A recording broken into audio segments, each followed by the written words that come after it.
I was slicing tomatoes for my evening salad when the phone buzzed. Just another group message, I thought. Probably Mrs. Wilson from next door sharing another recipe I would never make. I wiped my hands on the dish towel hanging from my apron string before reaching for the phone. The knife clattered against the cutting board as my fingers went limp. There on the screen was my daughter, my Olivia, in a wedding dress. My Olivia in ivory lace I had never seen before. My Olivia with her hair swept up in a style I had never helped pin. My Olivia beaming beside a man I had met exactly once. My Olivia married without her mother. The tomato juice ran red across the wooden board, like something inside me had been cut instead. I pressed my palm against the counter to steady myself as the kitchen began to spin. The phone slipped from my grasp and clattered to the tile floor, but I barely registered the sound. The hashtags burned into my vision even after I closed my eyes. Just married. At Forever Begins. At Blake's Forever. I bent slowly to retrieve my phone, my knees protesting as I crouched down. 58 years of living in this body, and never had it felt so heavy as in that moment. I turned the phone over in my palm, hoping against hope that I had somehow misunderstood, that this was an old modeling photo from when Olivia briefly tried commercial work after college, that this was some elaborate prank. But as I scrolled through more photos, the truth became undeniable. Fairy lights strung across a familiar backyard, white roses arranged in crystal vases I had never seen, a wedding cake with 2 smiling figurines on top, and everywhere joyful guests raising champagne glasses, guests that did not include me. I made it to the living room sofa before my legs gave out. The springs creaked as I collapsed, still clutching the phone, still scrolling through evidence of a day I should have been part of. A day I had dreamed about since the doctor first placed my baby girl in my arms. The sound that escaped me wasn't quite a sob. It was older than that, deeper. The kind of sound that comes from the place where your soul meets your spine. I scrolled and scrolled, hungry for details, even as each new image sliced deeper. There was Olivia being walked down the aisle by her new father-in-law. There she was cutting the cake with Marcus, the man she had introduced to me just once over an uncomfortable dinner 8 months ago. There she was dancing with his mother, both women laughing with their heads thrown back in identical poses of carefree joy. And then I saw it, the photo that turned my blood to ice water. Marcus's mother wearing a pale blue dress with a corsage pinned to her shoulder and a ribbon sash that read, "Mother of the Bride." Mother of the Bride, a title that was mine by right of endless nights walking the floor with a colicky baby, mine by right of bandaged knees and science projects and college application essays, mine by right of birth and blood and bone. Only it wasn't mine anymore. It had been given away like an unwanted Christmas sweater. I set the phone face down on the coffee table and stared out the window at the fading light. The azaleas I had planted last spring were in full bloom, their pink petals almost luminous in the twilight. James had loved azaleas. He would have loved to see Olivia married too. James, my husband. Gone 15 years now from a heart attack that came without warning one ordinary Tuesday. He never got to see Olivia graduate high school, never mind college, never got to intimidate her prom date or help her move into her dorm room, never got to walk her down the aisle. Perhaps that was part of it. Perhaps Olivia had decided that if her father couldn't be there, what was the point of having her mother alone? But even as I formed the thought, I knew it wasn't true. This wasn't about James. This was about me, about us, about whatever had gone so terribly wrong between a mother and daughter that the daughter would erase the mother from the most important day of her life. I rose from the couch and moved to the bookshelf where I kept the photo albums. My fingers traced the spines until I found the one I wanted. The blue leather album with Olivia First 5 Years, embossed on the cover in slightly faded silver letters. I pulled it down and returned to the couch, balancing the heavy book on my lap. The first photo made my breath catch. Me in a hospital bed, hair matted with sweat, face puffy but radiant, holding a red-faced newborn, wrapped in a pink blanket. James standing beside the bed, one hand on my shoulder, looking at our daughter like she was the 8th wonder of the world. We were so young then, so full of dreams. I turned the pages slowly. Olivia's first bath, first Christmas, first steps. In every photo, her face was open and trusting, looking at the camera, at me behind the camera with complete love. When had that changed? When had I become someone she needed to cut from her life? Memories flooded back as I turned the pages. Olivia at 3 insisting on wearing her purple tutu to the grocery store. Olivia at 4 solemnly informing me that she was going to be a doctor for dinosaurs when she grew up. Olivia at 5 crying in my arms after a nightmare whispering, "You're the best mama in the whole wide world." The photos blurred as tears finally came hot and silent down my cheeks. I closed the album and hugged it to my chest like it was my actual child, not just images of who she had once been. Perhaps I should have seen this coming. Things had changed after Olivia graduated from Stanford and landed her job at the tech company. Subtle at first, fewer calls, shorter visits home. She started using words I didn't understand, talking about people whose names all seemed to blur together in my mind. Ambitious people, connected people, the kind of people who summer in the Hamptons and winter in Aspen. Not people like me, not a retired elementary school teacher from North Philadelphia who considered a weekend trip to Atlantic City a major vacation. I had been proud of her success, of course. Isn't that what every mother wants? For her child to have more, to go further, to climb higher than she herself could. I had worked 2 jobs after James died to make sure Olivia could stay in the good school district, to make sure she had the right clothes and tutoring and extracurricular activities to compete with her more affluent classmates. I had skipped meals and doctor's appointments and new shoes for myself to make sure she never felt the pinch of our reduced circumstances. And she had soared. Scholarships to Stanford, internships at prestigious companies, and finally that gleaming job with the tech firm that paid her more her first year than I had made after 20 years of teaching. I was so proud. So proud I didn't notice when pride turned to something else in her eyes. When she stopped bringing colleagues to the house. When she started suggesting we meet at restaurants instead of me cooking at home. When she began to look at my clothes, my furniture, my life with a slight furrow between her perfect eyebrows. I put the album back on the shelf and returned to the kitchen. The tomato sat congealing on the cutting board. I dumped it in the trash and washed the knife, my movements mechanical. The hunger that had prompted me to make the salad in the first place had vanished, replaced by a hollow feeling too deep to be filled by food. Instead, I made tea, strong and sweet the way my mother had made it. The familiar ritual soothed me somewhat. The kettle whistling the tea, steeping the honey, stirred in clockwise 3 times. Some habits are in the bones. As I sat at my kitchen table, hands wrapped around the warm mug, I tried to be logical, to think like the educator I had been for 30 years. There had to be an explanation. Olivia wasn't cruel, thoughtless sometimes, yes, especially lately, increasingly concerned with appearances and status, true, but not deliberately cruel. Not the kind of person who would inflict this kind of pain intentionally. Unless she thought I would embarrass her, unless she was ashamed of me. The thought hit me like a physical blow, forcing the air from my lungs. Was that it? Was I an embarrassment? Too black, too working class, too everything that the world of Marcus Blake and his wealthy family was not. I reached for my phone again, unable to stop myself from scrolling through more wedding photos. There were hundreds of them tagged with Olivia's name by friends and family. I didn't recognize most of the faces. Young people in expensive clothes, all with the same carefully casual look of those who have never had to worry about money. And then I saw the bridal party photos. 6 women in pale blue dresses clustered around my daughter. College friends, I assumed, though I only recognized 2 of them. Olivia had stopped bringing friends home after her freshman year. I kept scrolling, a masochistic hunger driving me to consume every detail of this day I had been excluded from. And then I found it. A photo of Olivia with Marcus's mother at what appeared to be a bridal shower. The caption read, "To the woman who showed me what real motherly love looks like. I couldn't imagine this journey without you by my side." The phone slipped from my fingers again. This time I made no move to pick it up. Real motherly love. As if what I had given for 27 years was somehow counterfeit.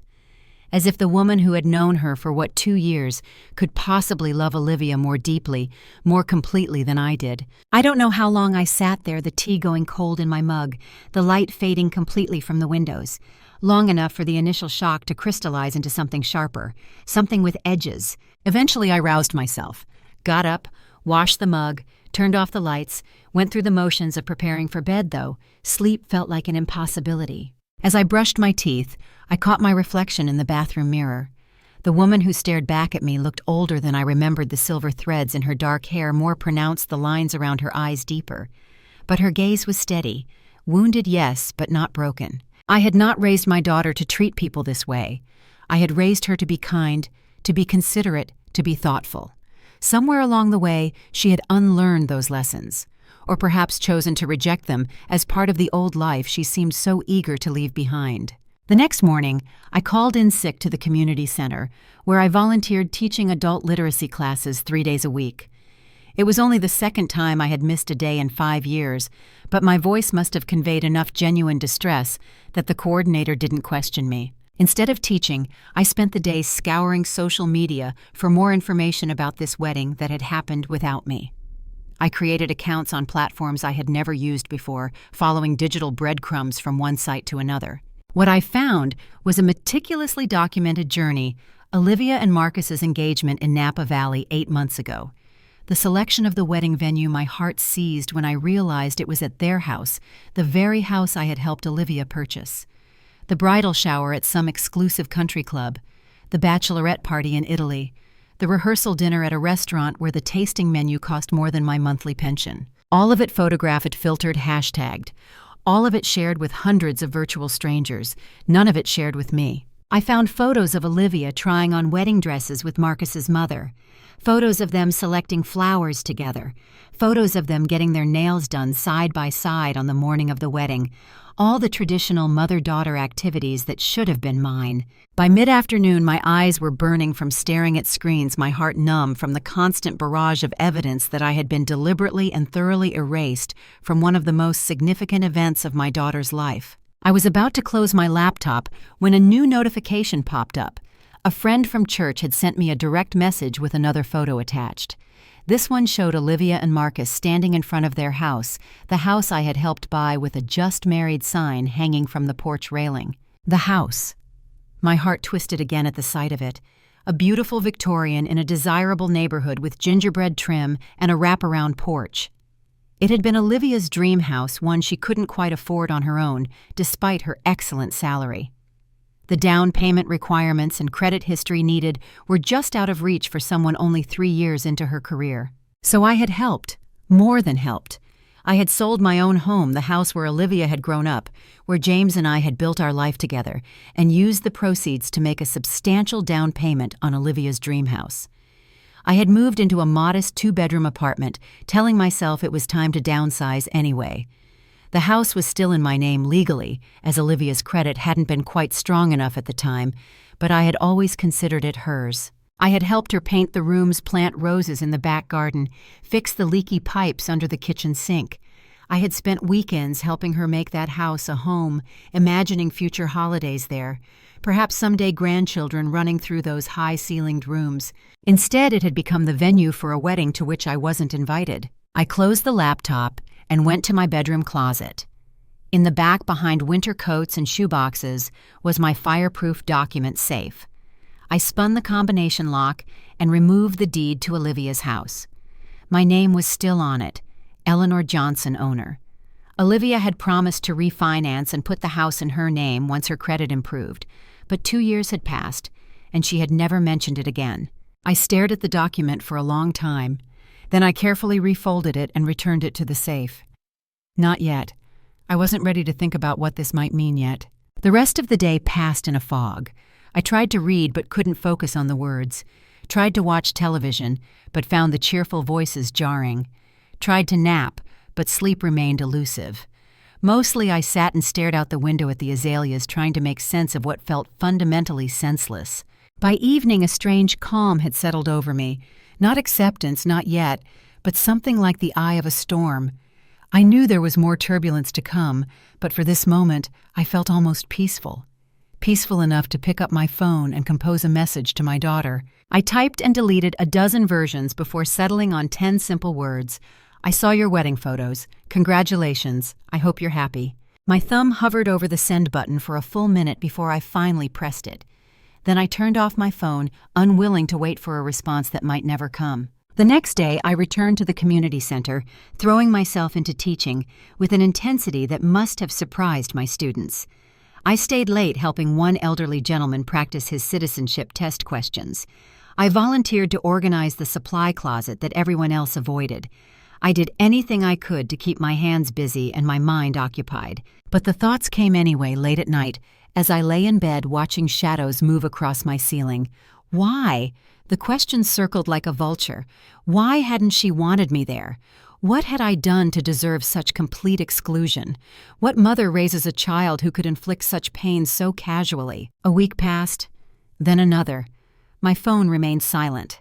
I checked it compulsively at first, then less frequently as hope faded. I considered calling Olivia, but pride stopped me. She had made her choice. The ball was in her court now. On a Tuesday morning, 3 weeks after discovering the wedding, I ran into Sandra Collins at the supermarket. Sandra's daughter had gone to high school with Olivia, though they'd never been close friends. We exchanged pleasantries in the produce section, and I thought I detected something like pity in her eyes. Did everyone know? Had everyone seen those photos except me until it was too late? "I saw Olivia got married," Sandra said finally, inspecting a cucumber with unusual intensity. "Lovely dress." "Yes," I agreed, unsure what else to say. "I was surprised not to see you in any of the pictures," she continued. "Were you under the weather that day?" The kindness in her attempt to provide an excuse made my throat tight. "No," I said simply. "I wasn't invited." Sandra's eyes widened. "But that's—" she began, then stopped herself. "I'm so sorry, Eleanor. That's not right." "No," I agreed again. "It's not." We parted ways awkwardly, her discomfort with my situation obvious. I finished my shopping quickly and drove home, Sandra's words echoing in my head. That's not right. It wasn't right. And for the first time, I allowed myself to feel the full measure of the injustice. The hurt was still there, a constant ache beneath my breastbone, but now anger flickered alongside it. Not a destructive rage, but something cleaner, a righteous indignation. I had been a good mother. Not perfect, no one is but good. Loving, present, supportive. I had earned my place at that wedding through 27 years of showing up day after day through fevers and heartbreaks and triumphs and ordinary Tuesdays. I had earned the right to see my only child pledge her life to another person. And that right had been taken from me without explanation or apology. As I unpacked my groceries, my phone buzzed. I nearly dropped the carton of eggs I was holding as I scrambled to check it. After all this time, finally a message from Olivia. But the words on the screen felt like a physical slap. "I didn't want drama. I thought it was better this way." Drama. That was her explanation. My presence at her wedding would have been drama. The woman who had taught her to read, who had held her hair back when she was sick, who had worked 2 jobs to put her through college. That woman was reduced to a source of potential drama, to be avoided on an important day. I set the phone down carefully, afraid that if I held it any longer, I might throw it against the wall. Then I finished unpacking the groceries with mechanical precision, putting each item in its proper place, closing cabinet doors with exaggerated care. Only when everything was away did I allow myself to sit at the kitchen table and reread the message. 10 words, not even a proper greeting. No apology, no recognition of the pain she had caused. Just a cold assessment that my absence was preferable to my presence. This was not the daughter I had raised. Or perhaps it was, and I had been blind to who she truly was. Perhaps I had been so determined to give her everything I hadn't had that I had failed to ensure she valued what was truly important. I didn't respond to her message. What was there to say? That I was hurt. She knew that I deserved better if she didn't already understand that no text message from me would convince her. That evening I called my old friend Georgia, a retired attorney who had been my rock after James died. I hadn't told anyone about the wedding situation yet, too ashamed somehow, as if Olivia's actions were a reflection on my parenting. But I needed perspective from someone who knew us both. Georgia listened without interrupting as I poured out the whole sordid tale. When I finally fell silent, she let out a low whistle. "That child needs her head examined," she said flatly, "and possibly her heart too." The blunt assessment startled a laugh out of me. "Maybe I failed her somehow," I suggested. "Maybe I—" "Stop right there," Georgia cut me off. "This is not on you, Eleanor. You were a wonderful mother. You still are. This is about Olivia and whatever nonsense she's got in her head right now. She says she didn't want drama." I said the word still bitter on my tongue. Georgia hummed thoughtfully. "And what does she think you would have done, objected during the ceremony? Thrown cake, made an embarrassing toast?" "I have no idea," I admitted. "I've gone over and over it in my mind, trying to think of anything I might have done to make her think I'd cause a scene. But there's nothing. I've always been supportive of her relationship with Marcus, even though I trailed off, a new thought occurring to me. Even though what Georgia prompted. Even though I've never been entirely comfortable with him, I said slowly, thinking it through as I spoke. He's very polished, smooth. Everything he says sounds rehearsed somehow. And the one time Olivia brought him to meet me, I could tell he was judging everything, my clothes, my apartment, even the way I held my fork. Sounds like a prince, Georgia said dryly. Olivia seems to think so, I said. Or at least she seems to think his family is everything ours isn't. Old money, connections, the right schools and clubs and vacation spots. And you're a reminder of where she came from, Georgia said, understanding dawning in her voice. The life she's trying to leave behind. The truth of it hit me like a physical blow. Yes, I whispered. I think that's exactly it. After we hung up, I sat for a long time staring at the wall. If Georgia was right, and deep down I knew she was, then this wasn't about me causing drama. This was about Olivia reinventing herself, creating a narrative that didn't include a working-class black mother who taught elementary school, a narrative that aligned better with the world she was so desperate to join. The realization should have hurt more than it did. Instead, it clarified something that had been nagging at me since I'd first seen those wedding photos. This wasn't just about one day. This was about Olivia systematically removing me from her life piece by piece until I was nothing more than an inconvenient footnote in her personal history. The next morning, I went to my closet and retrieved the deed to Olivia's house again. I studied it for a long time, running my fingers over my name printed in black and white. Eleanor Johnson, owner. The house was legally mine. The house Olivia had used to host her wedding without inviting me. The house where she and Marcus were now playing at being the perfect couple with the perfect life. I picked up my phone and called my bank. It was time to speak with a mortgage officer about selling a property. 2 days later, I sat across from a real estate agent in her sleek downtown office. Lisa Matthews was younger than me by at least 20 years, but her eyes held a worldliness that came from seeing people at their best and worst through the lens of property transactions. "You're the sole owner," she confirmed, looking over the paperwork I had brought. "Yes," I said. "The house is in my name only. And your daughter and her husband," she checked her notes, "are living there currently." "Yes." "But they have no legal claim to the property, no rental agreement, no contract to purchase." "No," I said, "none." Lisa sat back in her chair, her expression carefully neutral. "Ms. Johnson, I have to ask, does your daughter know you're planning to sell the house?" "No," I admitted, "she doesn't." Lisa nodded slowly. "I see. And may I ask why you're choosing to sell now?" I considered how much to share with this stranger. In the end, simplicity seemed best. "My daughter recently got married without telling me, without inviting me. She held the wedding at this house, my house, and excluded me entirely. I've since come to understand that she's ashamed of me, of her background, that she sees me as an embarrassment to be hidden away from her new life." I paused, surprised by how steady my voice remained. "I gave her everything I could. I worked 2 jobs to put her through college. I sold my own home to help her buy this one.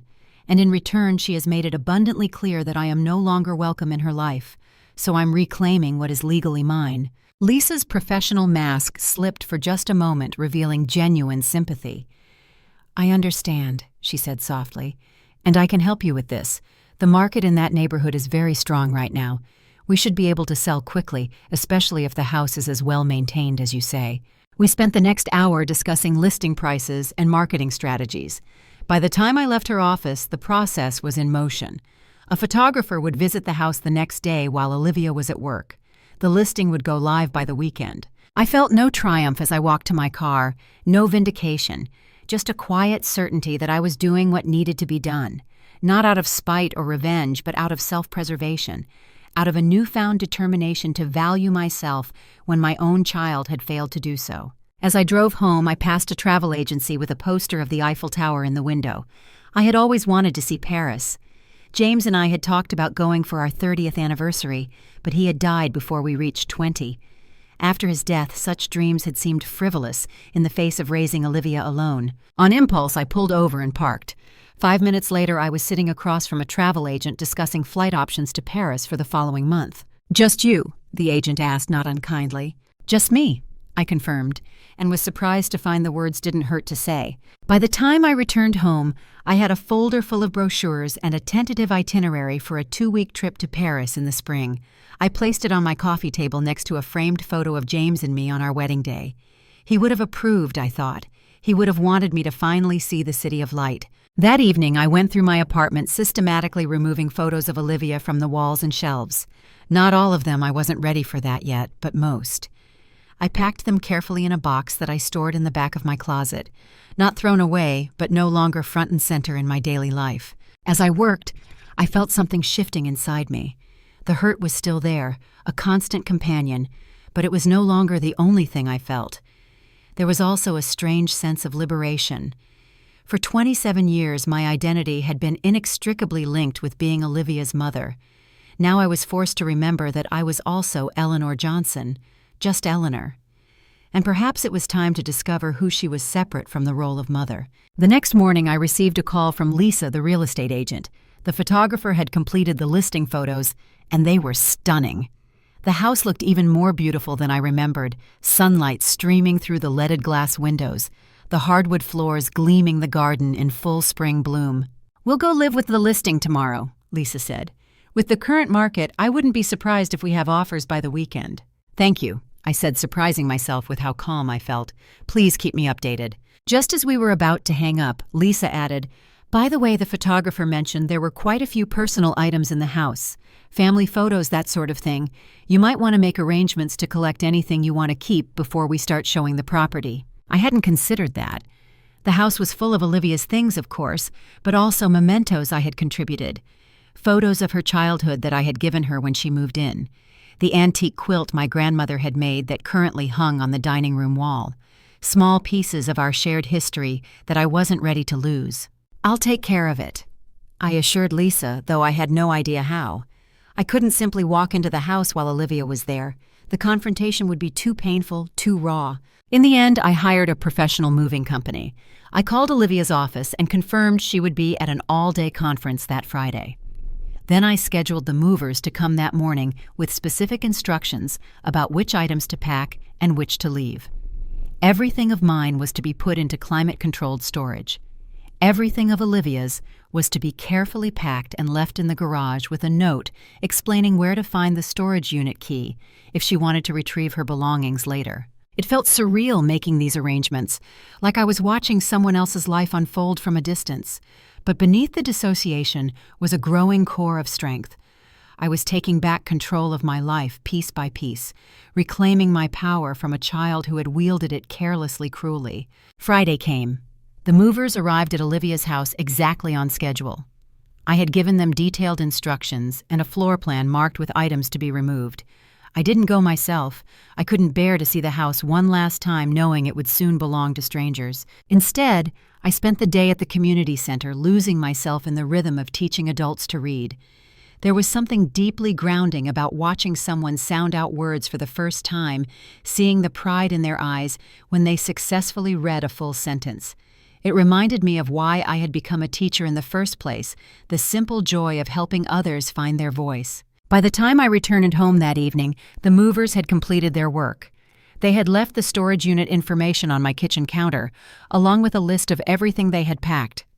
Seeing Olivia's possessions itemized so clinically, bedroom furniture, kitchen appliances, personal clothing, made the situation even more real. I was dismantling the life we had built together piece by methodical piece. The weekend passed in a blur of practical tasks. I met with my financial advisor to discuss how best to invest the proceeds from the house sale.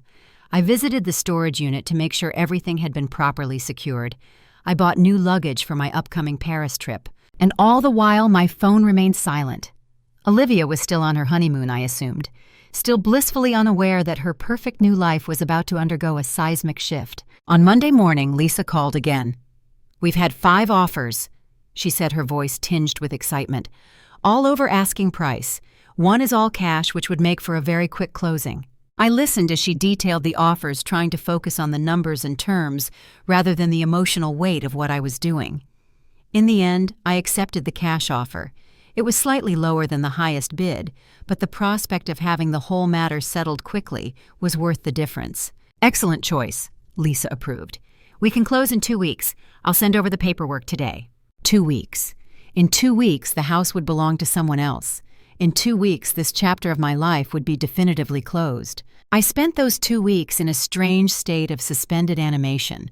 I went through the motions of my daily life, teaching at the community center, attending church, grocery shopping, but it all felt disconnected somehow, as if I were playing a role in someone else's story. At night, I dreamed of Olivia as a child, her small hand in mine as we crossed streets, her voice calling Mama when she needed comfort.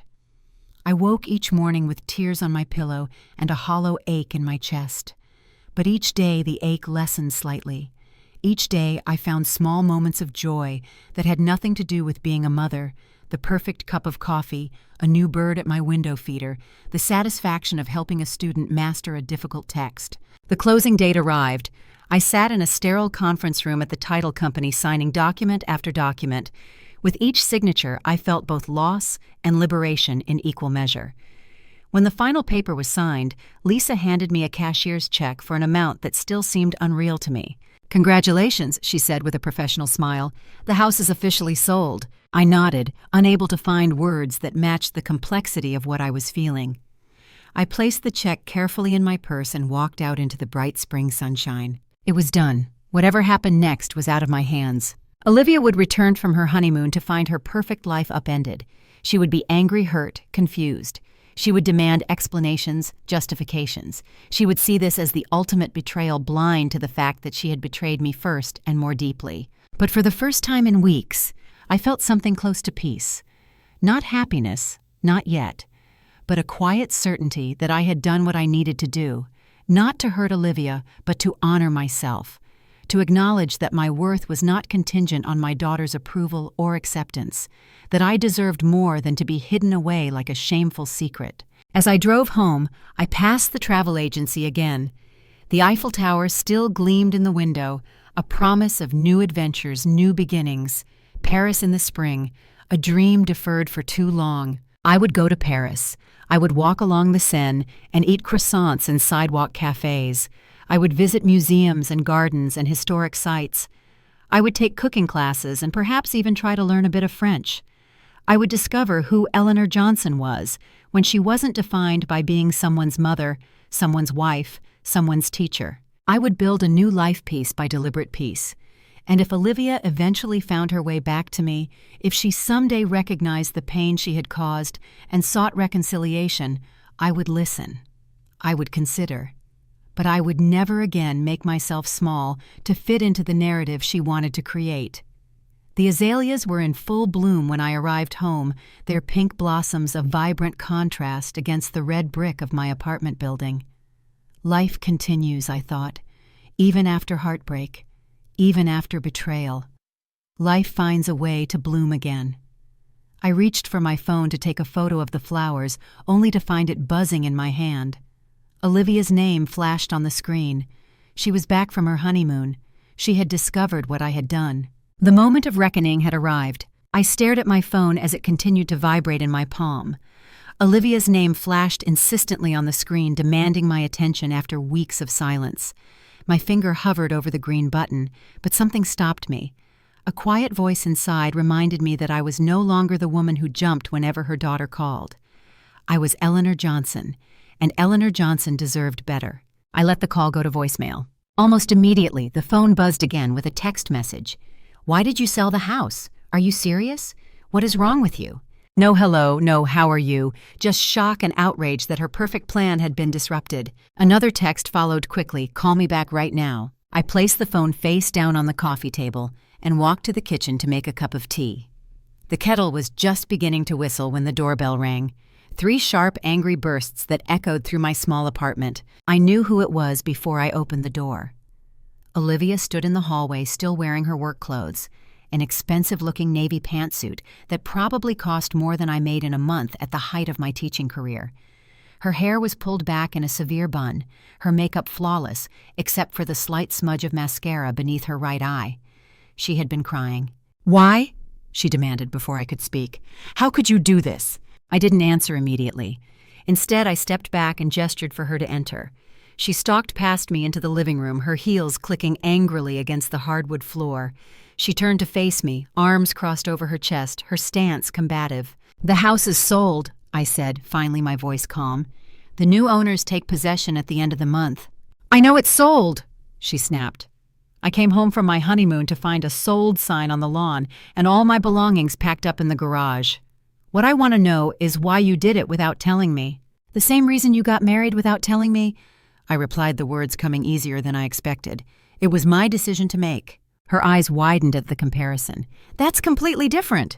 Is it—" I moved past her to sit on the couch, gesturing for her to take the armchair across from me. She remained standing.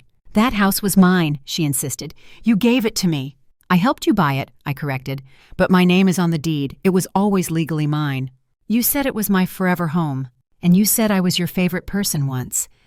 I looked up at her, feeling strangely calm in the face of her anger. "Things change, Olivia." She began pacing, 5 steps, one way turn 5 steps back. The same pattern she'd followed as a teenager when agitated. Some habits never change, even when the person does. "Where am I supposed to live now?" she demanded. "Marcus and I just got back from our honeymoon. We have nowhere to go." "I paid for 6 months of storage for your belongings," I said, "and with your combined salaries, I'm sure you can afford a nice apartment while you look for something permanent." She stopped pacing and stared at me as if seeing me for the first time. "Who are you?" she whispered. "My mother would never do something like this." The words were meant to wound, but instead they strengthened my resolve. "Perhaps you never really knew your mother," I replied, "or perhaps you forgot who she was once you decided she didn't fit into your new life." Olivia sank into the armchair, her anger seeming to deflate, replaced by confusion. "This is about the wedding," she said slowly. "You're punishing me because I didn't invite you." "This isn't about punishment, Olivia. This is about consequence. This is about me finally recognizing my own worth when my daughter couldn't." "You don't understand," she began, but I cut her off. "Then help me understand," I said, leaning forward. "Help me understand why my only child would exclude me from the most important day of her life, why she would give another woman the honor of being her mother on that day." Olivia looked away, her gaze fixing on the window where the azaleas bloomed outside. "I didn't want drama," she repeated, her voice small. "What drama, Olivia? When have I ever caused drama in your life?" She didn't answer directly. "Marcus's family is different," she said instead. "They have expectations. Everything has to be perfect, elegant. His mother planned most of the wedding. She knows people has connections. It was easier to just go along with what she wanted. And what she wanted was for me not to be there. She didn't know you," Olivia said, still not meeting my eyes. "I told her you weren't well enough to be involved in the planning." The admission hit me like a physical blow. "You told her I was sick." "Not exactly sick," Olivia hedged. "Just not up to the stress of a big society wedding. She assumed you were elderly or frail. I didn't correct her." I closed my eyes briefly, absorbing this new hurt. "So not only was I excluded, but you lied about me to justify my absence." "I didn't want to hurt your feelings." I almost laughed at the absurdity. "But you were fine with breaking my heart." For the first time, a flicker of genuine shame crossed her face. "I didn't think it would hurt you this much," she admitted. That was the cruelest part. Not an apology, not an acknowledgement of wrongdoing, just surprise at the depth of my pain. As if my feelings were an inconvenient overreaction, rather than the natural response to profound betrayal. "I gave you everything," I said softly. "Everything I had. Not just money or things, but time. Love, my whole heart. I worked 2 jobs after your father died so you could stay in the good school district. I skipped meals so you could have new clothes for college interviews. I sold my home, our family home, so you could have your dream house. I know, Mom, and I'm grateful." "No," I interrupted. "You're not. Grateful people don't treat others this way. Grateful people don't erase the source of their good fortune to impress strangers." She flinched. "That's not fair." "None of this is fair, Olivia. It wasn't fair when you excluded me from your wedding. And you may think it's not fair that I sold the house. But it was my right, just as it was your right to have your wedding without me." I paused, letting the words sink in. We both made choices. Now we both live with them. Olivia stood abruptly and walked to the window, her back to me. I could see the tension in her shoulders, the slight tremble in her hands. When she turned around, there were tears in her eyes. "I messed up," she said, her voice barely above a whisper. "I know that now. But did you have to go this far? Did you have to take away our home? Our home, not my home, but our home, as if we had been partners in its creation rather than a mother sacrificing everything for her child's happiness. It wasn't your home anymore. I said, the truth of it settling in my chest. Not when you used it to celebrate a day I wasn't welcome to share. Not when you filled it with people who didn't even know I existed. She wiped at her eyes, careful not to smudge her makeup further. Even in distress, appearance came first. What do you want from me, Mom? An apology. Fine. I'm sorry. I should have invited you. I was wrong. Is that enough? The words were right, but the tone was all wrong. This wasn't contrition. This was negotiation. She was offering the minimum she thought would appease me. This isn't about what I want from you, I said. This is about what I need for myself. I need to reclaim my dignity. I need to remember my own worth. And I need to build a life that doesn't revolve around someone who sees me as an embarrassment. I never said you were an embarrassment. You didn't have to say it. You showed it in every choice you made. She sank back into the chair, deflated. We sat in silence for several minutes, the weight of unspoken truths hanging between us. Outside, a cloud passed over the sun, momentarily dimming the room. Where will the money go? She asked finally. From the house sale. The question was so practical, so divorced from the emotional devastation we were wading through that it almost made me smile.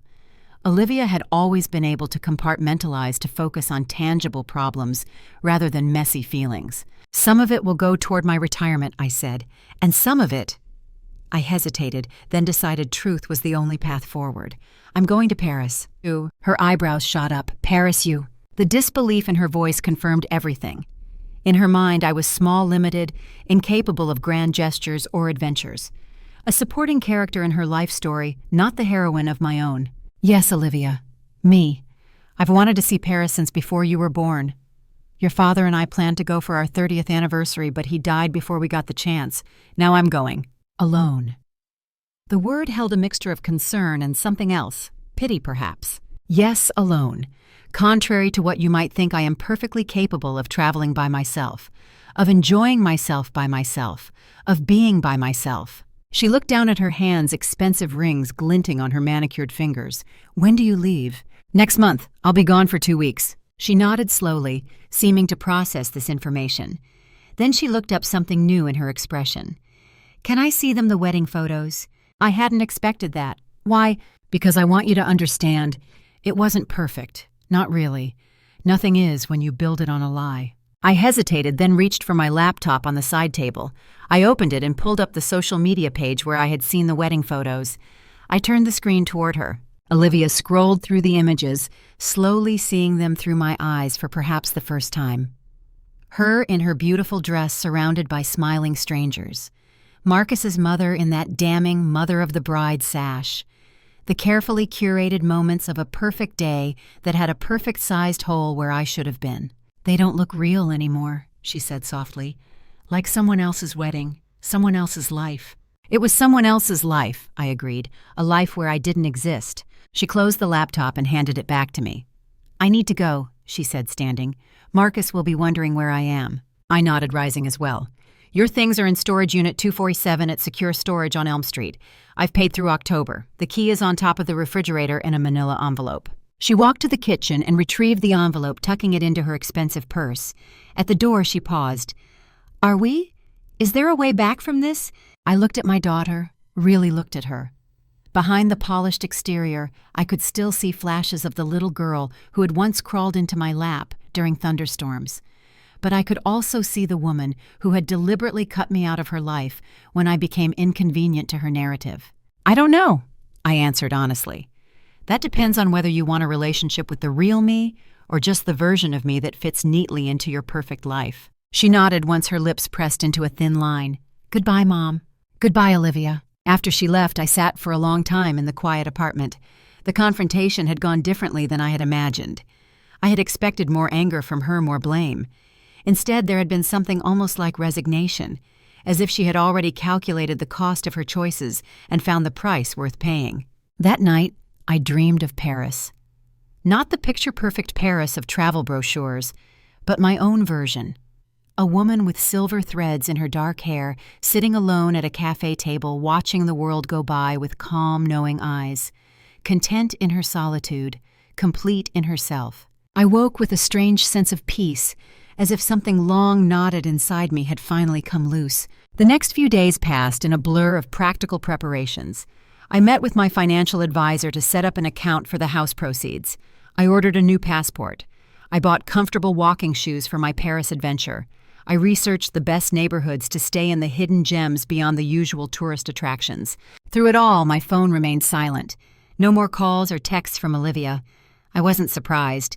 She had always retreated when confronted with difficult emotions, preferring to process in private. Or perhaps she was simply done with me now that the house was irrevocably gone. A week after our confrontation, I ran into Olivia's childhood friend Lucy at the farmer's market.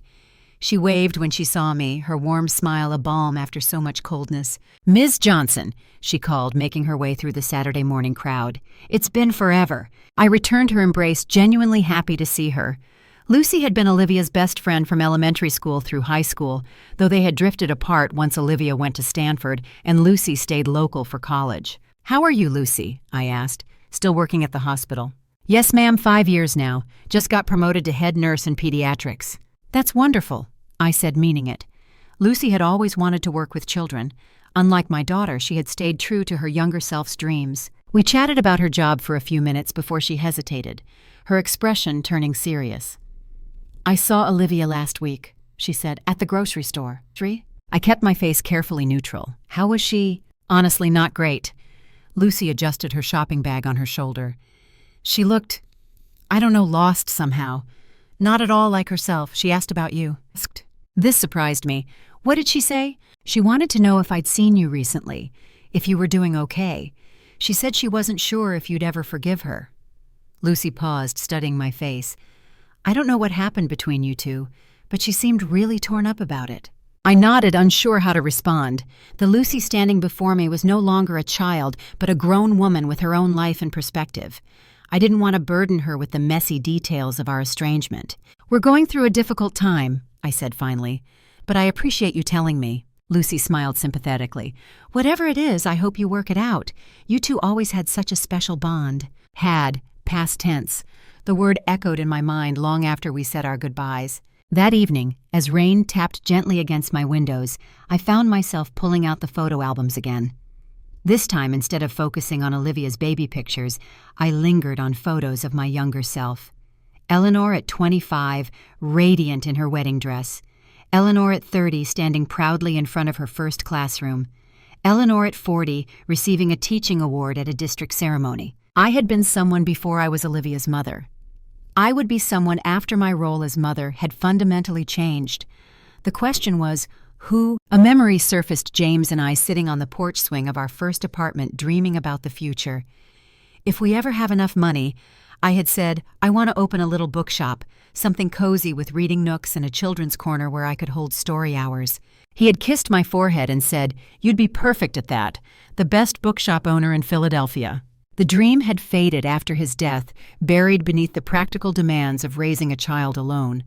But now, with the house money secured and my retirement comfortable, was it so impossible? I reached for a notepad and began to sketch a floor plan. A central counter here, bookshelves along this wall, a reading area with comfortable chairs by the window. By midnight, I had filled several pages with ideas, possibilities, the seedling of a new purpose taking root. 2 days later, I received notification that Olivia had emptied the storage unit. No call, no text, just the electronic confirmation that the unit was now vacant. Another tie severed cleanly without ceremony. I felt a moment of sadness, then surprising relief. There was a certain freedom in having nothing left to lose. The worst had happened. My daughter had effectively removed me from her life, and yet here I was still standing, still breathing, still capable of dreaming and planning and hoping. The next morning brought a surprise, an actual letter in my mailbox addressed in Olivia's distinctive handwriting. I carried it inside and set it on the kitchen table, staring at it while I made my morning coffee. Only when I was seated with a steaming mug did I finally open it. Inside was a single sheet of expensive stationery filled with Olivia's careful script. "Mom, I've been trying to write this letter for days. I keep starting over, trying to find the right words, but there aren't any. What I did was unforgivable. I can say I was caught up in Marcus's world and his family's expectations, in my own ambition to fit in somewhere new. I can say I was trying to reinvent myself. But the truth is simpler and uglier. I was ashamed. Not of you, never truly of you, but of where I came from. Of not being born into the world I was trying so desperately to join. Marcus's family made me feel like an outsider from the beginning. His mother took me under her wing, but always with the unspoken message that I needed improvement, polishing, refinement. That I wasn't quite good enough as I was. And instead of rejecting that toxic message, I internalized it. I let her remake me in her image. I let her erase my history. Our history. The wedding was her show from start to finish. She decided everything from the flowers to the guest list. When she assumed you weren't in the picture, I didn't correct her. It was easier to go along than to explain that my mother was a retired black schoolteacher from North Philadelphia who wouldn't know Chanel from Walmart. I was a coward. I've lost the house, but that's nothing compared to what I've really lost. I see that now. Marcus doesn't. He's furious about the house, talking about lawsuits and restraining orders. He doesn't understand why I won't fight. How can I explain that I deserve this? That in some strange way it's almost a relief to have the facade come crashing down. I don't expect forgiveness. I don't deserve it. But I wanted you to know that I understand now what I've done, the harm I've caused, the person I've become. I'm staying at the Marriott downtown while we figure out next steps. Marcus wants to move to Boston to be closer to his family. I don't know what I want anymore. Olivia. I read the letter twice, then a third time absorbing every word. The confession of shame, the acknowledgement of cowardice, the hint that all was not well in her perfect new marriage. I felt no triumph at this evidence of her unhappiness, no vindication, only a deep sadness for the young woman who had been so desperate to belong that she had sacrificed what mattered most. I folded the letter carefully and returned it to its envelope. Then I placed it in the box in my closet with the photos I had removed from my walls. Not thrown away, but not front and center either. A piece of history to be revisited when I was ready. That evening, I received an email from the travel agency confirming my Paris itinerary. As I reviewed the details, the boutique hotel in Saint-Germain-des-Prés, the cooking class in Montmartre, the day trip to Versailles, I felt a flutter of excitement that had nothing to do with my role as a mother or my pain as a betrayed parent. This was Eleanor's adventure, just Eleanor's. The next few weeks passed in a whirlwind of preparation. I renewed my passport, bought a new suitcase, researched the best walking tours. I attended a conversational French class at the community center where I volunteered learning enough phrases to be polite, if not fluent. Throughout this time, I heard nothing more from Olivia. No calls, no texts, no further letters. Once I thought I saw her across a crowded restaurant, but when I looked again, the woman was gone. Perhaps it hadn't been her at all. Perhaps it was just my mind playing tricks, superimposing her face onto strangers as my heart slowly adjusted to her absence. The night before my departure to Paris, I stood in my bedroom carefully packing the last few items. A raincoat, a guidebook, the comfortable walking shoes I had broken in over the past month. As I zipped the suitcase closed, my phone buzzed with a text message. Unknown number. I heard you're going to Paris tomorrow. I hope you have a wonderful time. You deserve it. No signature, but I knew it was from Olivia. New phone number, same daughter. I considered responding, then decided against it. Some distances couldn't be bridged with text messages. Some wounds needed more time to heal. Instead, I finished my packing, set my alarm, and climbed into bed. Through the window, I could see stars scattered across the night sky. Tomorrow, I would be looking at different stars from a different continent. Tomorrow, I would begin discovering who Eleanor Johnson was when she stepped out from behind the shadow of maternal sacrifice and stood fully in her own light. I fell asleep with a smile on my face, dreaming not of my daughter or the past, but of myself and the future. Eleanor in Paris. Eleanor becoming. When the alarm rang at dawn, I was already awake, watching the first light creep across my ceiling. The day had finally arrived. I rose, showered, dressed in the comfortable traveling outfit I had laid out the night before. I made a final check of my apartment, appliances off, plants, watered, mail on hold, and called for the taxi to the airport. As I locked my front door, I noticed the azaleas had begun to fade, their vibrant blooms giving way to summer greenery. A cycle completed, making room for what would come next. Nature understood the necessity of change, of letting go, of renewal. Perhaps it was time I learned that lesson too. Paris greeted me with soft spring rain. As the taxi pulled away from Charles de Gaulle Airport, I pressed my palm against the cool window, watching droplets race down the glass. Each one caught the gray light transforming into tiny prisms before vanishing. Just like memories I thought. Brilliant for a moment, then gone. The drive into the city felt like entering a dream. Stone buildings with wrought iron balconies, narrow streets with centuries of stories embedded in their cobblestones, cafes with colorful awnings sheltering patrons from the gentle shower. Everything both exactly as I had imagined and completely different. "Première visite à Paris, madame?" the driver asked, his eyes meeting mine in the rearview mirror. "Oui," I replied, using one of the few French phrases I had practiced. "My first time." He smiled. "Ah, then you must see it with fresh eyes. Not the Paris of postcards, but the real Paris." "That's exactly what I want," I said, surprising myself with the certainty in my voice. My hotel was in Saint-Germain-des-Prés, a boutique establishment tucked into a building that had once been a private home. The lobby was small but elegant, with worn marble floors and a sweeping staircase. My room on the third floor overlooked a quiet courtyard where a single linden tree stood sentinel. After unpacking, I stood by the window watching the rain soften into mist. Exhaustion from the long flight pulled at my limbs, but a deeper hunger pushed back against it. I hadn't flown across an ocean to sleep. I had come to live. I changed into fresh clothes, wrapped a scarf around my neck against the spring chill, and ventured out. No map, no particular destination. Just Eleanor Johnson meeting Paris on her own terms. The streets curved and twisted, revealing new vistas at every turn. A hidden garden, a centuries-old church, a tiny bookshop with windows fogged from the warmth inside. I stopped at a cafe when my legs began to tire ordering in my careful, practiced French. The waiter responded in equally careful English, a silent acknowledgement of our shared effort to bridge the gap. As I sipped my coffee and watched Parisians hurry past under umbrellas, I realized no one was looking at me with pity. No one knew I was a mother whose daughter had excluded her from a wedding. No one knew I had sold a house in retaliation. Here I was, just a woman enjoying coffee on a rainy afternoon in Paris. The anonymity felt like freedom. Back in my hotel room that evening, I checked my phone out of habit. No messages from Olivia. I hadn't expected any, yet still felt the small twinge of disappointment. Old habits die hard. I set the phone aside and opened the notebook I had brought to record my impressions of the city. "First day in Paris," I wrote. "I have spent 58 years being defined by my relationships to others.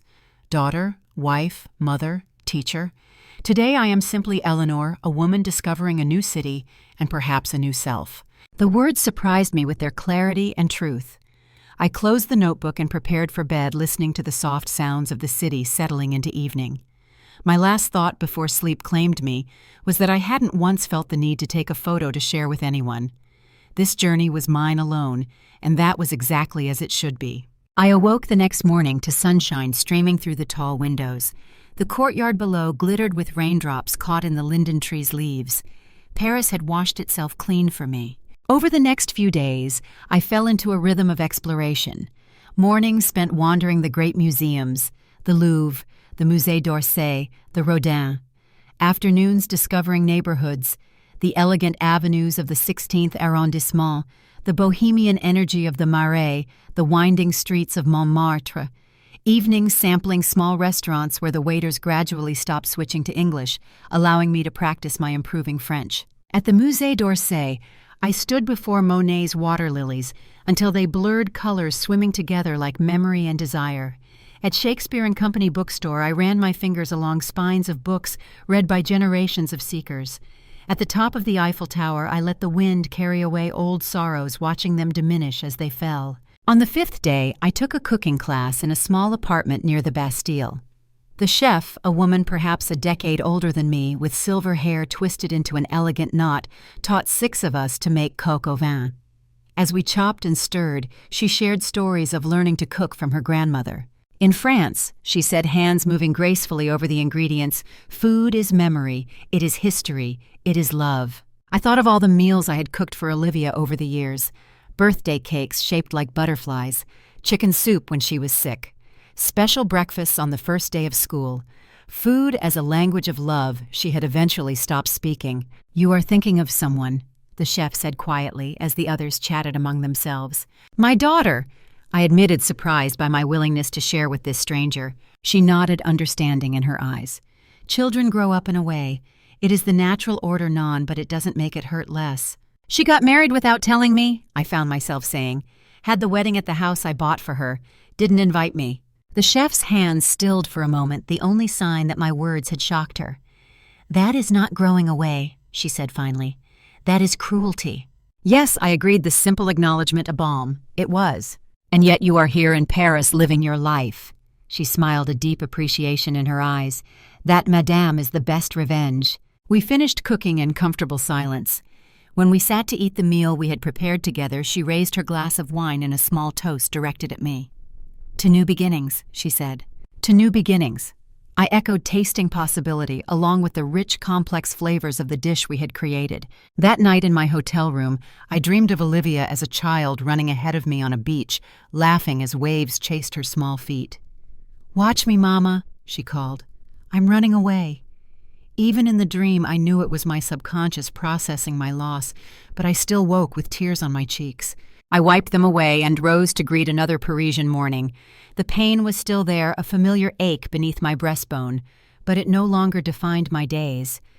It was just one element in the complex composition that was Eleanor Johnson's life. Not the melody, just a minor chord in a much larger symphony. On the 8th day, I visited Versailles. Walking through rooms that had witnessed revolutions and restorations, I considered how many lives had been transformed within these gilded walls. How many hearts broken and mended, how many dreams birthed and buried. History was a reminder that personal pain, however acute, was also universal and temporary. In the gardens, spring flowers were just beginning to bloom, early tulips and daffodils painting bold strokes of color against the formal greenery. I sat on a bench overlooking the Grand Canal, watching sunlight dance across the water. An older couple nearby held hands, their comfortable silence, speaking of decades together. I felt a pang remembering how James and I had planned to grow old together, to visit places like this in our retirement. But sorrow gave way to a gentle acceptance. James was gone, but I was still here, still capable of beauty, of joy, of discovery. Would he have wanted me to close myself off from these experiences because he couldn't share them? The answer came immediately. Of course not. He would have wanted me to live fully, to embrace whatever happiness I could find. As for Olivia, the thought of her was more complicated. The wound was fresher, the betrayal more acute, because it had been a choice, not fate. Yet even here, sitting in a garden, an ocean away from home, I found my anger softening into something more nuanced. Not forgiveness exactly, but perhaps the first step on that long road. I returned to my hotel that evening to find an email from Georgia checking in on my trip. I sent her a long reply describing the places I had seen, the food I had eaten, the small daily discoveries that were reshaping my understanding of myself.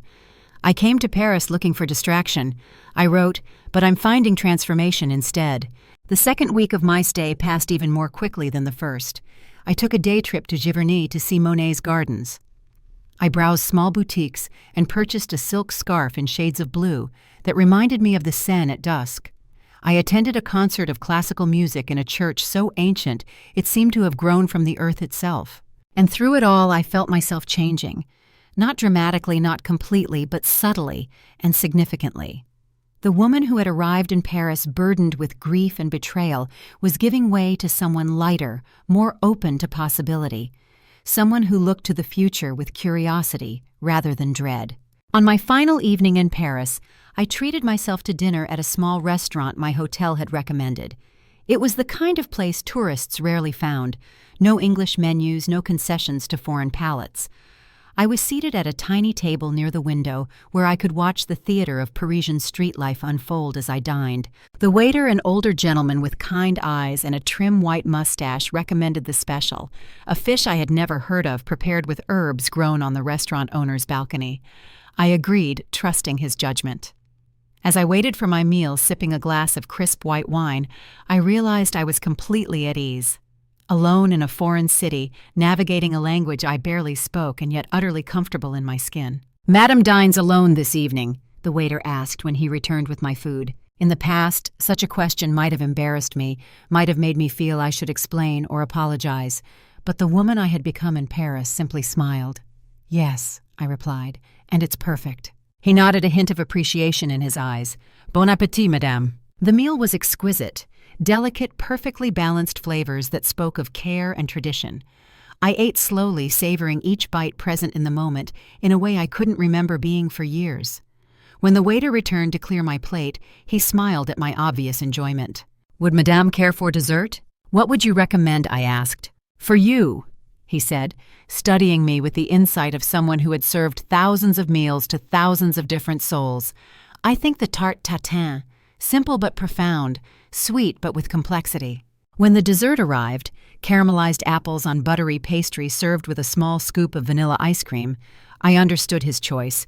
It was unpretentious, yet perfect, familiar, yet transcendent, like Paris itself, like the woman I was becoming. After dinner, I walked back to my hotel through streets washed in the golden light of early evening. Tomorrow, I would return to Philadelphia, to my apartment with the fading azaleas, to the life that awaited me there. But I would return changed, carrying Paris within me like a secret strength. In my hotel room, I packed methodically, making sure to wrap the few souvenirs I had purchased in clothes to protect them. A small watercolor of the Seine for my living room wall, a handmade journal from a paper shop near Notre Dame, the blue silk scarf that would forever remind me of these 2 weeks of transformation. As I folded the scarf, my phone buzzed with a text message. The screen showed the same unknown number from before, Olivia's new number. "Hope Paris was everything you dreamed it would be. Safe travels home." I sat on the edge of the bed, phone in hand, considering whether to respond. 2 weeks ago, I might have ignored it, still too wounded to reach across the divide. But Paris had softened something in me, had reminded me that life was too short and too precious for eternal grudges. "Paris was more than I dreamed," I typed back. It reminded me that it's never too late for new beginnings. I hesitated, then added, "Thank you for the good wishes." I set the phone aside and finished packing, not expecting a response. But a few minutes later, it buzzed again. "I've moved out of Marcus's hotel room, getting my own place next week. Would you have coffee with me when you're back and settled? No pressure. I understand if it's too soon." The message hung in the air between us, a tentative bridge over troubled waters. Not a demand, not an expectation, just a question, an opening. I thought of the chef's words, "Children grow up and away. It is the natural order." Perhaps there was wisdom there. Perhaps the natural order also included finding our way back to each other, changed, but still connected by bonds that could bend without breaking entirely. "Coffee would be nice," I replied. "Let me know when you're settled in your new place." With that small exchange, not a reconciliation, not a resolution, just a possibility, I finished my packing and prepared for my journey home. Whatever came next with Olivia would unfold in its own time. We had both made mistakes. We had both caused pain. But perhaps we could find a new way forward, one based on mutual respect rather than expectation and obligation. The flight home was smooth, the Atlantic passing beneath us as I alternated between reading and dozing. When the plane began its descent into Philadelphia, I looked out the window at the familiar skyline and felt a curious sensation. Not the disappointment I had expected at leaving Paris behind, but a quiet anticipation. I was returning not to the life I had left, but to one I would now create with purpose and intention. My apartment welcomed me with silence and stillness. I opened windows to let in the spring air, unpacked my suitcase, sorted through 2 weeks' worth of mail. Everything was exactly as I had left it, yet nothing felt the same. The space that had once seemed like a diminishment after the family home now felt like a clean slate, a canvas awaiting my vision. Sleep came easily that night, my body still on Paris time, my mind quiet with the peace that comes from knowing one's own heart. In the morning, I woke early and made coffee, carrying it to the small balcony, where my azaleas had indeed completed their bloom-green leaves, now predominant where pink blossoms had been. I had been home 3 days when I received a text from Olivia. "I've moved into my new apartment. It's small, but it's mine. Coffee tomorrow at Ellington's at 10. Ellington's was a cafe halfway between my apartment and the address she had included. Neutral territory. "See you then?" I replied, surprised by my own calm. The next morning, I dressed carefully in clothes that felt like the new me. A simple but elegant blouse in the blue of my Paris scarf, comfortable slacks, the silver earrings I had purchased from a tiny shop near the Bastille. Not dressing to impress, but to remind myself of who I had become. I arrived at Ellington's 5 minutes early and chose a table by the window. The cafe was busy but not crowded, the gentle hum of conversations creating a sense of privacy amid the public space. I ordered a cappuccino and waited hands steady, breath even. I saw Olivia before she saw me. She paused in the doorway, scanning the room, a hesitancy in her posture I wasn't accustomed to seeing. She looked different, her hair pulled back in a simple ponytail, rather than the severe bun she had worn at our last meeting, her clothes more casual, less designed to impress. There was something softer about her, something more reminiscent of the girl she had been before ambition and reinvention took hold. When she spotted me, a small smile flickered across her face, not the confident smile of someone who knows they're forgiven, but the tentative smile of someone who hopes it might be possible. She made her way to the table, navigating between chairs with the grace she had inherited from her father. "Mom," she said, the word carrying a weight of meaning beyond its single syllable. "Olivia," I replied, not rising to embrace her. We weren't there yet. "You look well." She sat across from me, placing her purse, smaller, simpler than the designer bag she'd carried before, on the empty chair beside her. "You look different," she said. "Good different. Paris agrees with you." A waiter appeared, and Olivia ordered black coffee. When he left, silence fell between us, neither uncomfortable nor easy. Just silence filled with all the words we had yet to speak. "Thank you for coming," she said finally. "Thank you for asking," I replied. She took a deep breath, as if preparing to dive into deep water. "I want to apologize," she began. "Really apologize, not like before. What I did was unforgivable. Excluding you from my wedding, letting Marcus's mother take your place, lying about you. I have no excuse, none that matters anyway." I listened, truly listened, hearing not just her words, but the pain beneath them. "Why?" I asked simply, not accusatory, just seeking understanding. She looked down at her hands, bare now, of the expensive rings she had worn at our last meeting. "I wanted to belong," she said softly, "to Marcus's world. His family made me feel like I was never quite good enough. The right schools, but not the right connections. The right job, but not the right background. The right looks, but not the right pedigree." The waiter returned with her coffee, giving us both a moment to collect ourselves. "His mother took me under her wing," Olivia continued after he left. "But it always came with conditions. Change your hair this way, wear these brands, learn these social codes, and somewhere along the way I started believing that who I was, who we were, wasn't good enough." "And the wedding?" I prompted. "It spiraled," she admitted. "His mother assumed control from the beginning. When she asked about my family, I was vague. I mentioned Dad was gone and she assumed you were too, or not in the picture. I didn't correct her. Then one lie led to another, and suddenly I was describing you as elderly and fragile, unable to handle the stress of a society wedding." She looked up at me, shame evident in her eyes. It was easier than telling the truth, that my mother was a strong, intelligent black woman who had sacrificed everything for me, who had taught generations of children to read, who had more dignity and grace than anyone in Marcus's family would ever have, because that truth didn't fit the narrative I was trying to create. Her honesty was disarming. The Olivia who had stood defiantly in my living room demanding to know why I had sold her house had been replaced by someone more reflective, more willing to confront her own failings. "And now," I asked, "what changed?" "Everything," she said with a small, sad laugh. "The house was just the beginning. After our confrontation, I started seeing Marcus and his family differently, noticing things I had ignored, the casual cruelty, the materialism, the emptiness beneath the polished surface." She sipped her coffee, gathering her thoughts. "We had a fight about the house. He wanted to sue you to challenge the sale somehow. When I refused, he couldn't understand. Said I was letting you win. That's when I realized he saw our relationship as a competition, a power struggle, not as a mother and daughter finding their way back to each other." "So you left," I stated. "So I left," she confirmed. "I moved into a hotel at first, then found an apartment I could afford on my own.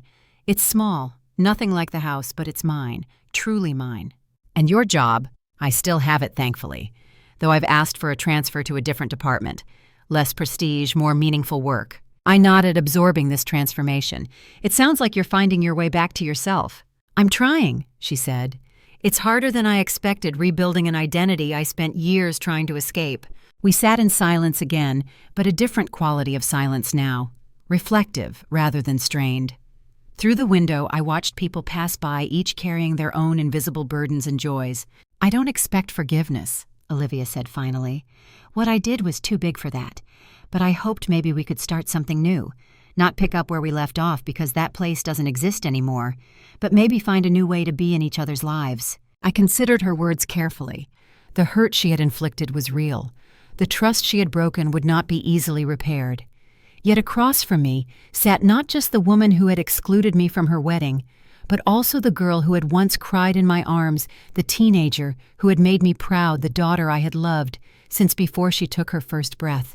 I think, I said slowly, that might be possible. Not right away, not all at once, but step by step. Relief softened her features. That's more than I deserve. It's not about deserving, I replied. It's about choosing. I'm choosing to believe that we can build something new, something honest. She nodded, understanding the implicit boundary. Trust would need to be rebuilt brick by brick. Respect would need to be demonstrated, not assumed. Love had never been the question. It had remained constant even through betrayal. But the form it would take going forward was still to be determined. I'd like to hear about Paris, she said, changing the subject with obvious care, if you want to share. So I told her about the rain-washed streets and the linden tree in the courtyard, about the cooking class and the chef's wisdom, about standing alone atop the Eiffel Tower and feeling perfectly complete in my solitude. As I spoke, I saw her listening with genuine interest, not the polite attention she might have given before. She asked questions not to fill space, but because she wanted to know.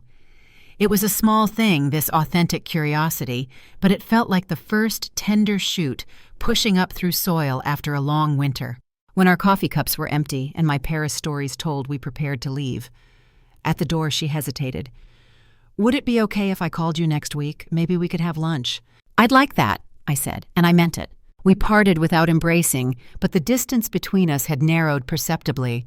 Not closed, not yet, but no longer a chasm that seemed unbridgeable. I walked home slowly, processing the meeting. The anger that had driven me to sell the house to reclaim my power in such a dramatic way had faded during my time in Paris. In its place was something more nuanced, a protective caution around my heart, yes, but also an openness to possibility. At home, I unpacked the small watercolor of the Seine I had purchased in Paris and hung it on my living room wall. Then I made tea and sat on my small balcony watching the world go by below. The azaleas had completely transformed, now green and full, where flowers had been. Another cycle completed, another beginning taking shape. My phone buzzed with the text from Georgia. How was the coffee date? Do I need to come over with wine and righteous indignation? I smiled at her protective fierceness. No need, I typed back. It was a beginning. I'll tell you more when I see you. Setting the phone aside, I sipped my tea and considered the future stretching before me. There would be more conversations with Olivia, some easy, some difficult. There would be steps forward and inevitable steps back. There would be moments when the hurt resurfaced sharp and fresh. But there would also be new memories, new understandings, new connections formed between the women we were becoming. And beyond Olivia, there was the rest of my life taking shape. The bookshop I had begun to plan during those rainy evenings in Paris now seemed not just a dream, but a possibility. I had already researched available storefronts, small business loans, the practicalities of turning intention into reality. There were other dreams, too quieter ones, perhaps more travel. I had fallen in love with the freedom of discovering new places on my own terms, perhaps new friendships. The cooking class in Paris had reminded me how nourishing connection with like-minded spirits could be. Perhaps even someday a companionship like the elderly couple I had seen at Versailles, walking hand in hand through gardens that had witnessed centuries of human joy and sorrow. The sun was setting now, painting the sky in shades of pink and gold. Another day ending, another beginning promised with the dawn. I thought of something the chef in Paris had said as we chopped vegetables together. Life gives us the ingredients. What we make with them is our choice. The ingredients of my life had changed dramatically in recent months. Betrayal and loss had been added to the mix, bitter elements I would never have chosen. But so had courage, independence, and self-discovery, flavors I might never have known without the catalyst of pain. What I made with them going forward would be my choice, my creation. My life lived on my own terms with my eyes wide open. I finished my tea and went inside as the first stars appeared in the darkening sky. Tomorrow I would call the real estate agent about storefronts. Tomorrow I would take another step on this new path. Tomorrow I would continue becoming the woman Paris had helped me discover. Eleanor Johnson, complete in herself, open to whatever came next. Some might have called it revenge, this reclaiming of self after betrayal.